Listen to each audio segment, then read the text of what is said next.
Hej. Det er fordi, at det er jeg laver sådan noget.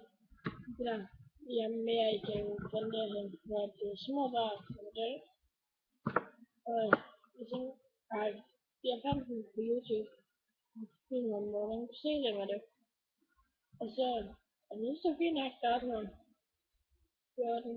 Nej, det er ikke det, jeg har godt for det. Hvor gammel er det? Jeg filmer, nej, jeg spiller YouTube. 5-årige, 6-årige, 7-årige. Så kommer der fandme et billede.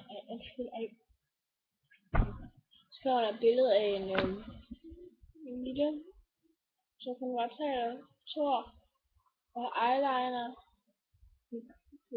på sin brud. Og det for mig. Så gik jeg ind og læste om det 3 måneder.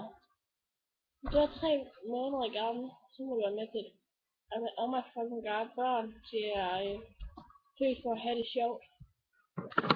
Børn til at have det sjovt, det skal jo ikke blive konkurrence af det. Jeg synes, jeg kom til ned i opfindelsen. Og så tænker jeg ned i længde, så jeg kan skrive sådan. Og der vil jeg sådan en link, der hvor jeg har fundet det hen. Det er sådan en Facebook. Ja, bare det, jeg lige skal se.